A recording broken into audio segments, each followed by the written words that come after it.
ఈరోజు శ్రీకాకుళం జిల్లాలో కోటబొమ్మాని శ్రీ కొత్తమ్మ తల్లి ఉత్సవాల సందర్భంగా ఆలయ కమిటీ బోయిన రమేష్ పిలుపు మేరకు ఈరోజు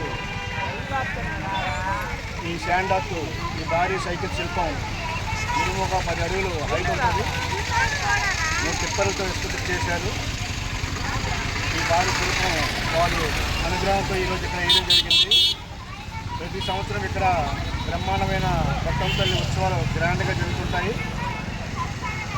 మరి ఆ సందర్భంగా ఈరోజు నాకు ఇచ్చిన అవకాశాన్ని నేను చక్కగా వినియోగించుకున్నాను. అమ్మవారి సైకిల్ శిల్పం సుమారు 10 అడుగుల డిస్టెన్స్తో వేయడం జరిగింది. అలాగే ఇంతవరకు నేను వేసిన చిత్రాల్లో బాపట్లలో 15 అడుగులు భారీగా వేశాను. అలాగే 3 టిప్పర్లు అంటే మినిమం 20 టాకులు వేసుకుంటుంది. ఇది బీచ్ స్టాండ్ తెప్పించేయించారు. మరి కొత్తగా ఈ అమ్మవారి జాతర సందర్భంగా ప్రతి భక్తులకి ఈరోజు ఇది కనువిందుగా కొత్తగా కొత్త ఆకర్షణగా కనిపిస్తుంది. ఈరోజు ఈ కొత్తమ్మ తల్లి వారి అమ్మవారు తాలూకా సైకిల్ శిల్పం వేసినందుకు నా యొక్క జన్మం ధన్యమైంది. ఈ సందర్భంగా నేను అందరికీ శుభాకాంక్షలు తెలియజేసుకుంటున్నాను. నా పేరు గేదెల హరికృష్ణ, ఇంటర్నేషనల్ శాండ్ ఆర్టిస్ట్.